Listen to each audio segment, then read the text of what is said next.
Hi, guys. It's me, yours truly, Beverly Sherelle Johnson, licensed consultant, registered nurse for over 33 years, known as the Uncommon Flexitarian and the creator of Eat What.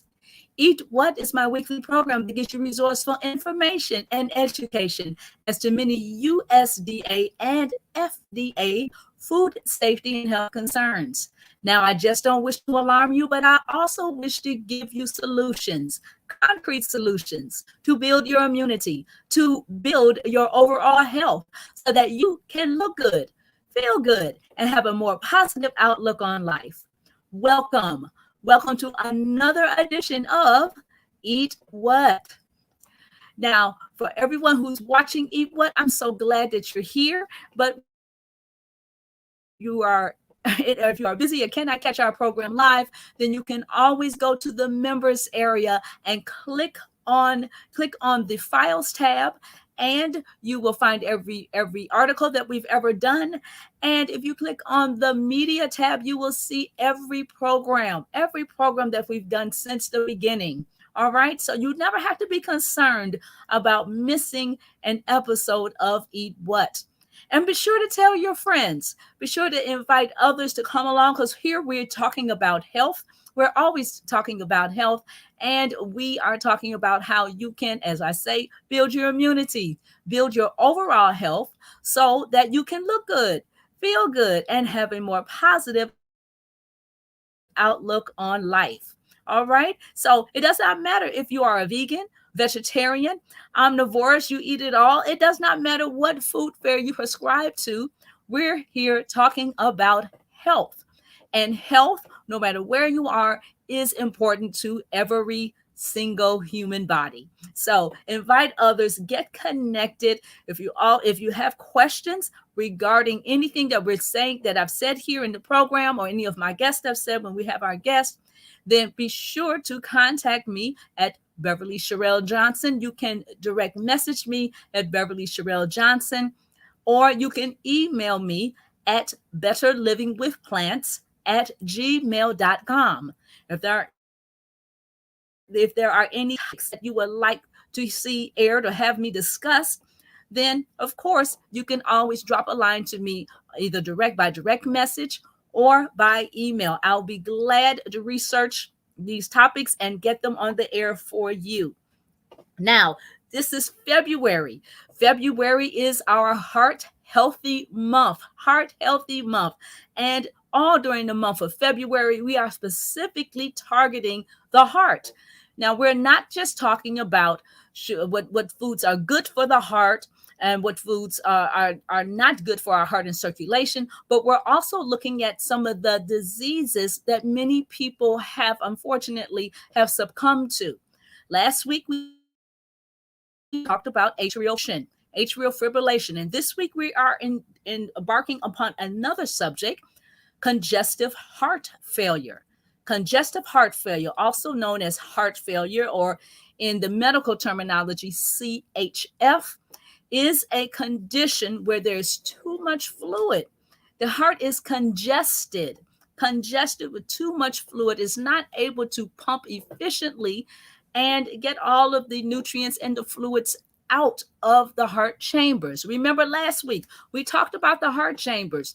There are two heart there are four chambers in all, but there are two at the beginning, at the top of the heart, and then the two at the lower part of the heart, and they work in sync with each other. And that's when we were talking about atrial fibrillation. We were talking about you're talking about the atria beating too fast, too slow, or any of those abnormalities that would cause atrial fibrillation, anything that get the heart off beat. But in congestive heart failure, the heart is pumping, but it's not able to pump strong enough, not able to pump, not enough strength.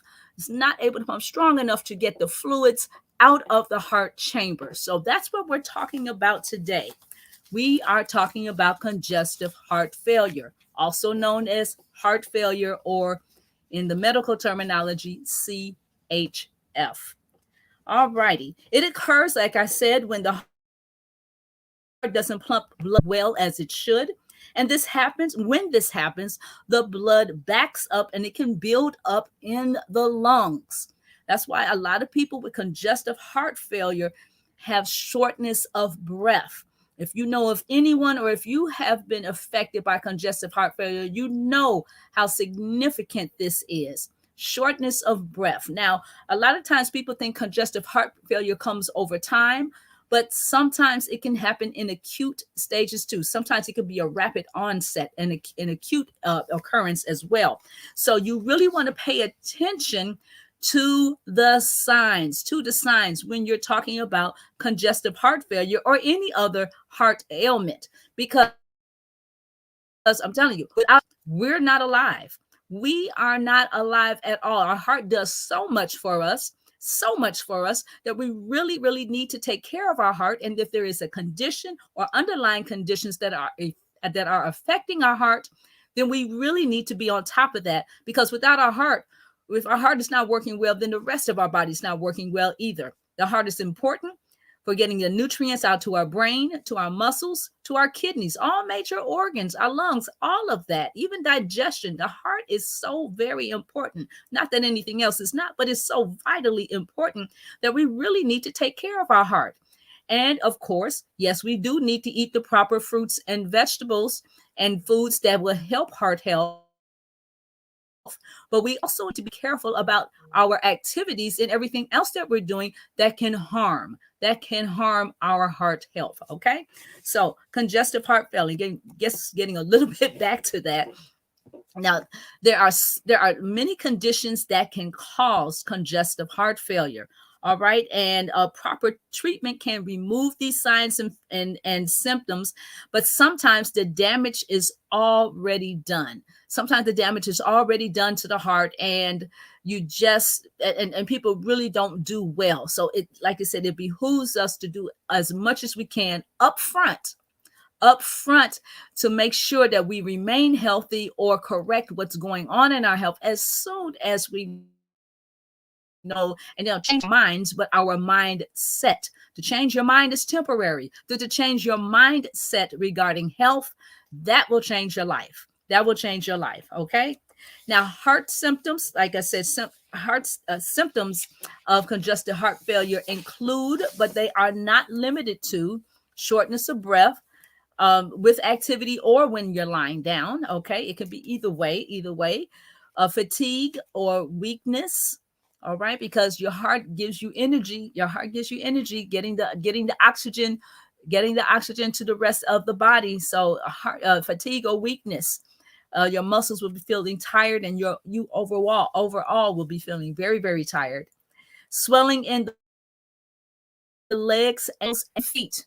All right, you're swelling in the legs, ankles, and feet. And why is this? Because when the heart is not able to pump out enough blood, and keep the circulation going efficiently, then the fluid accumulates in the legs and the ankles and the feet, the parts of the body that are furthest away from the heart, the furthest away from the heart. Now, there's approximately 18 inches, a foot and a half, between your heart and your brain. So the faculties of thinking and concentrating, although sometimes that's another sign and symptom that something is going on with the heart, that you're not able to concentrate as well. That is sometimes one of the symptoms. But especially when you see the swelling in the legs and the ankles, that is really a significant sign that something may be going on, of course, accompanied with other symptoms. Talk with your healthcare provider. I always like to say that never try to self-diagnose. Talk with your healthcare team, your medical professionals, your doctor of osteopathy, your nurse practitioner, your herbalist, all of those who are concerned with your health, because they really, really would like to help you. Okay. So you really just want to get in touch with them and make sure that the symptoms that you're experiencing, they line up with the correct diagnosis. All right. So that you can get help right away. The rapid or irregular heartbeat. Sometimes that happens with congestive. You might have a rapid or irregular heartbeat. Reduced ability to exercise. Of course, that comes when you're fatigued, when you're weak. If you have a persistent cough or wheezing with white or pink tinged mucus. Now, you really need to contact your healthcare providers if you see any of those symptoms, because that can be truly, truly significant, truly, truly significant. And when you have a persistent cough, like I said, the blood backs up in the lungs. The blood and the lungs, come on, you really can't have that going on. And when you're coughing, you're trying to clear your lungs, clearing the lungs of what should not be there. And the wheezing, of course, means wrong with the breathing. You really need to get with your healthcare providers, okay? Swelling in the belly area, in the abdomen, abdominal swelling is yet another symptom of congestive heart failure. Swelling in the abdomen, very rapid weight gain from fluid backup. If you're gaining weight, and I mean, yeah, you're putting on more than 5 pounds in a couple of days, then yeah, you might be, that might be a symptom of your heart having difficulty again. Talk with your healthcare provider, your medical professionals, okay, your medical doctor, doctor of osteopathy, nurse practitioner, all those are herbalists, all those who are concerned with your health, so they can help you back on track. Nausea, a lack of appetite. Nausea and a lack of appetite. Okay, there's another symptom of congestive heart failure. Difficulty concentrating. I already mentioned that, but yes, difficulty concentrating or decreased alertness. Not enough oxygen. Not enough oxygen. Okay. Chest pain, if heart failure is caused by a heart attack, rounds out some of the more common symptoms of congestive heart failure. Now, again, you don't have to check off everything in this list, but if you're experiencing any of these symptoms, I do suggest that you get to your healthcare professionals. So when should you see a doctor? When should you see a doctor? Well, you should see a doctor if you in those symptoms are evident in your life. And of course, if you have chest pain, don't walk, run, call 911 right away, your 911 area. Get help right away. Chest pain, okay, airway, breathing, circulation problems, okay, fainting or severe weakness, rapid or irregular heartbeat, with shortness of breath and any chest pain, okay, or any fainting, any sudden shortness of breath, coughing, and like I said, the pink tinged mucus. Classic signs that something is going on. All right. Now, you really should, like I said, don't self-diagnose. Go get help. Go get help. Now what causes heart failure? Many times heart failure comes after something else in the body has been damaged or weakened, but it can also happen when the heart becomes too stiff. When the heart is stiff and the muscles aren't able to contract as effectively, there has a lot of resistance in the muscles. You got to think about it. The pliable muscles will move like this, but the stiffened muscles would just have more difficulty in contracting. Well, sometimes when the heart muscle gets too thick, all right, and there's certain conditions where the heart muscle is dead and it'll get thick, then the inability to contract properly is the key thing that can lead to congestive heart failure. A lot of times, clients, patients in the hospital, the doctors will prescribe medicines that will help the heart to much more contract much more forcefully in order to force the fluid out as it was supposed to be. Okay, but over time, the ventricles that are involved, over time, the heart can no longer keep up, and some interventions have to be made. Some interventions have to be made in order to maintain optimal health. All righty. All right. There are certain tests that can be run. Those who are suffering or taking care of someone uh, with congestive heart failure can talk to you more about that. But there's one such test called an ejection fraction, where it measures the contractility of the heart and how much fluid is being pumped out of the heart. It's just one such test, but there are many other diagnostic tools that can be used, that definitely can be used. Now, heart failure can be either on the left or the right side of the heart. There's no such thing as heart failure only occurring on one side of the heart. We have a left and a right side. So I just want to give you a brief overview of some specific symptoms or descriptions that would be that would accompany signs and symptoms of the type of heart failure that one may be experiencing. Left-sided heart failure, the fluid may back up in the lungs, causing shortness of breath. Right-sided heart failure, the fluid may back up into the abdomen, the legs, the feet, causing swelling. Systolic heart failure, which is the same thing as ejection, it reduce ejection fraction. The left ventricle cannot contract vigorously, indicating a pumping problem. Remember, pumping here, pumping here, atrials, ventricles. Okay, all right. Heart failure with a preserved ejection fraction. The left ventricle cannot relax or fill fully, indicating a filling problem. Now, all of these are just diagnostic descriptions. If you've heard your doctor say you have left-sided heart failure or right-sided heart failure, these are the diagnostic filters that they use to determine which type of heart failure you are experiencing. All righty. So if you have any other questions about that, of course, contact again your healthcare professionals. Now, there are conditions that can more weaken your heart. There are conditions that can damage or weaken your heart. And a lot of people have these conditions and perhaps don't even know it, but it bears mentioning. So I'm going to go through some of these conditions. This might be you or someone you know.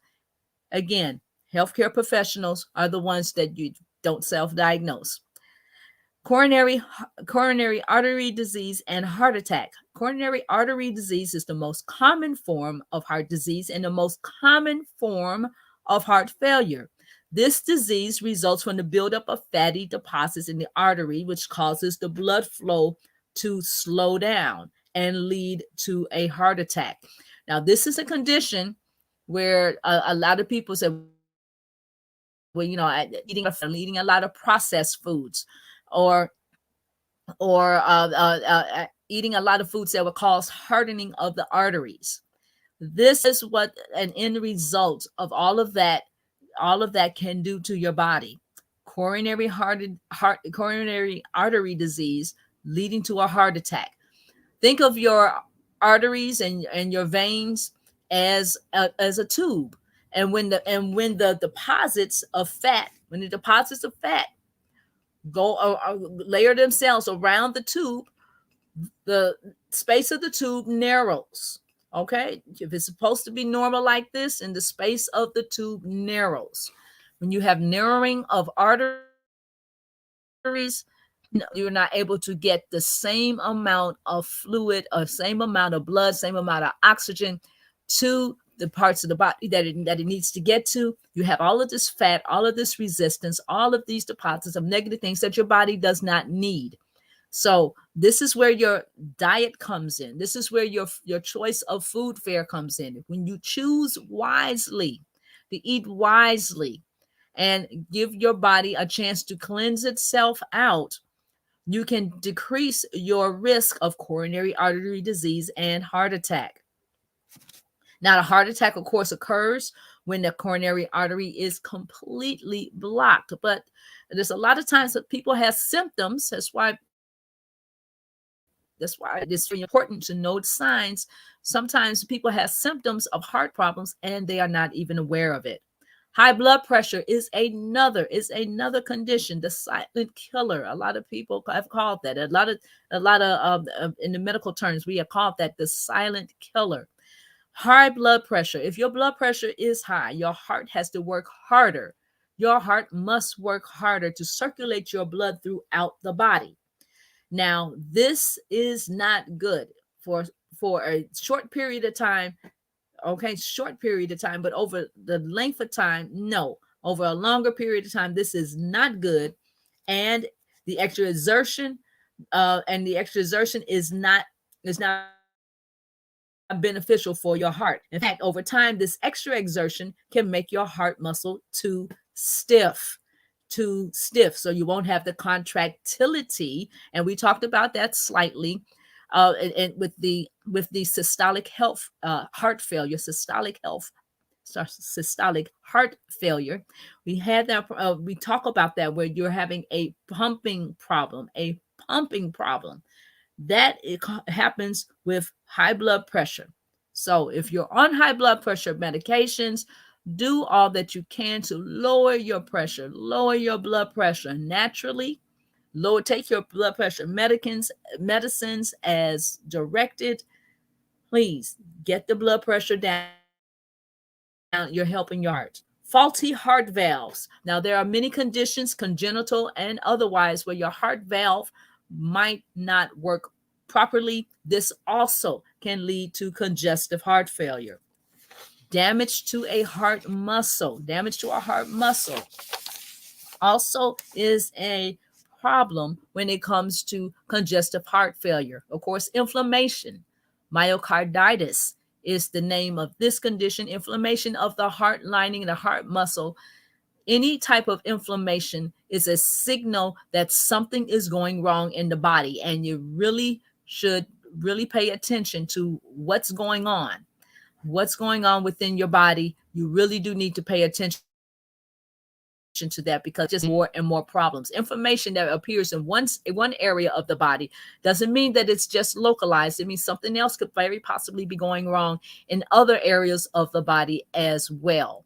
All right. So, and it says here, myocarditis, which is inflammation of the heart, is most commonly caused by a virus.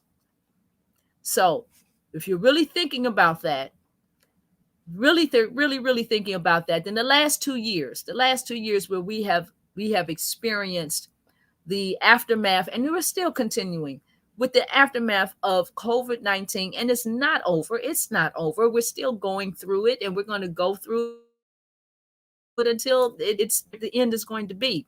But heart problems with the heart, this virus attacked the heart. It attacks the heart, and therefore what attacks the heart affects everything else within the body. And unfortunately, millions of people, heart and lungs being affected, millions of people have lost their lives. So this is congestive heart failure. And when you have a condition like that, congestive heart failure is secondary to that virus getting to the blood system. Arrhythmias or abnormal heart rhythms can also cause congestive heart failure, and other diseases, long-term diseases such as diabetes, HIV, overactive or underactive thyroid, or a buildup of iron and protein. All of these can contribute to heart failure. So when you go to the doctor's office and you're getting your blood test, and they tell you, well, you need to cut back on this, we're running into problems here. It would be good for you to ask your doctor more questions. So what are we seeing? What are the things that should I avoid, and what should I incorporate more? The best thing to do is not to be on tons of medications. The best thing to do is to follow the guidelines so that you can naturally manage your health. Medications are a trying to get the body to realign itself and get back in order, but dependency upon medications is not good. It's just not good. The medications are really supposed to be a temporary incidents in your life to get your body back on track. So while you're on your medications, continue on your medications, but do everything that your doctor says to help your body realign itself with optimal health. And that's where it really is. Alrighty. So this is, again, we're talking about congestive heart failure. We're talking about talking about the underlying conditions, things that you might have heard in the doctor's office. Maybe you're afraid to ask, but it's very, very serious. And anything that goes on with the heart affects everything else in the body. It affects your kidneys, it affects your digestion, it affects how well you breathe, how well your muscles move. And when you're gaining weight, yeah, you're going to have a lot more problems. So, and getting blood to your brain, all of this, the heart is so centrally important to everything that is vital to our health. Now, one thing that you can do in learning about congestive heart failure, if this is a condition that affects you or someone that you know, or you just like to know more about it, you can definitely talk with your healthcare provider. There are also many articles online that speak to congestive heart failure. Again, I caution you not to self-diagnose. Prevention is the best thing that you can do for your heart. Prevention.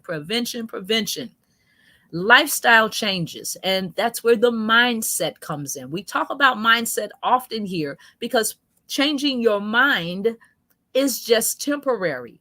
Changing your mindset, getting rid of those old negative beliefs, or beliefs that you grew up with, or anything that you have believed to be true that is now contrary, or you now understand is contrary to your health. Give yourself that opportunity to change. Make those lifestyle changes that you need to make. Food changes if you need to, cooking changes if you need to, and perhaps, like I said, a lot of people, we have a lot of different groups of people here. There's some people who have eaten a certain type of food fare all of their lives and then found out later in life it did not work out as well for them. Then they decided to, perhaps, well, maybe I should go back and eat something healthier. Well, that's great. But when you get a taste for something that you used to have, maybe make that a occasional occurrence, and not make that a monthly or a weekly thing. Just put more space in between what you like. For one example, I understood that one person really really liked chitlins, but knew that it was bad for their health. And anyone who doesn't know what chitlins are, they are the pig entrails. But they grew up eating that, and they really loved eating it, and they knew that it was bad for their health. So with a mindset change, they now eat the chitlins once a year at the holiday time, and then that's it. That's what they choose to do once a year, and they eat healthy for the other 50 plus weeks out of the year. All right, so that's a mindset change. That's just one example of what one person has chosen to do, and the same can be for you. Prevention, lifestyle changes can really help prolong your life. Lifestyle changes such as not smoking, controlling certain conditions, your physiological conditions, such as your blood pressure, controlling your stress, even your exercise. If you haven't begun exercising, now is a great time to start. You can always start, it's never too late to start. Yeah, of course, eating healthy foods. I keep telling people, know how much you might think you might not like the healthy food choices that are available, but find something that is agreeable to your system. Our bodies are our temples. Our bodies need health. You cannot feed your body something that's not healthy and expect your body to be healthy. So find those food fare options that you can regularly ingest to help change your life and your lifestyle. Maintain a healthy weight. Maintaining a healthy weight is something that you can also do in avoiding congestive heart failure and making sure that your heart health overall is really, really good. Maintain a healthy weight. And what is a healthy weight? Talk with your healthcare provider. Do not assume that everyone must be the same size. What is healthy for you. What is healthy for you? And that is most important. Reduce and manage your stress. People, places, and things. That is an area everybody needs to manage. Everyone needs to manage. Manage your stress. The incidence of stress and traumas really do attack us from the cellular level, and it makes everything worse. So manage your stress. You want to get away from distress and get more into the U stress. There's EU stress, which is the good stress. That's the stress that makes us happy, keeps us smiling, and we're really enjoying life. So you really want to do that. So that's all we have time for today, guys. Just wanted to give you some tips about congestive heart failure. Congestive heart failure is a serious condition, very serious condition. But our heart affects every major organ of our body. If you are seeing signs, if you've all of a sudden, or if you gradually have noticed that you're picking up weight at a rapid pace, there's abdominal swelling, there's swelling in your legs, your feet, and your ankles, that those parts that are most far away from your heart. If you're finding out that you're short of breath, or you're coughing and pink mucus or foaming, any of that is becoming part of your sputum, then you need to get to a healthcare professional. Do not self-diagnose. Do not self-diagnose. Please do not do that, but get an official diagnosis and find out what's going on with your body. And then do the steps that it takes. Have a mindset shift. A mindset shift. Changing your mind is only temporary. Mindset is life sustaining. So make the changes that you need to make. The foods that you are eating, if that needs to be done, change that make the changes that you need to make. You don't have to eat that food every day. And if you look at some of our past programs, we have there is a worksheet. There's a worksheet that is provided when we are talking in January. You can look at the types of food you eat on a regular basis, and it really does help you monitor what you're thinking, how you're eating, and how things are progressing. Okay? So when you're eating for your heart health, keep these things in mind. Any problems that you have concerning your heart health, it begins with what we're taking into our bodies.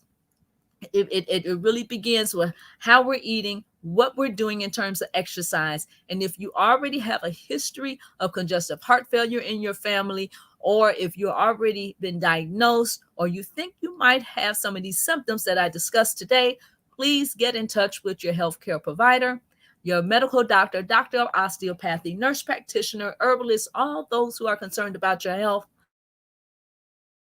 and help for yourself. But I will see you guys next time on another edition of Eat What. We will discuss yet another condition of the heart, finding out about heart health.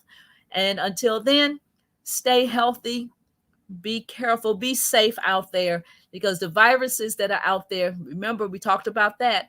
Viruses attack the heart. Viruses attack the heart. So when you have myocarditis or any of these other symptoms, it can be caused by a virus when you're talking about myocarditis.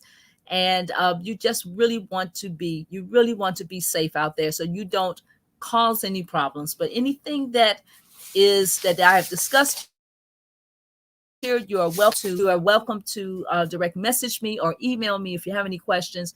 But stay safe out there, guys. Congestive heart failure is real. We discussed atrial fibrillation last week. That's real. That is real. And if you have any of these symptoms, get connected with help for your health. I will talk to you guys next time on the next edition of Eat What. Bye bye.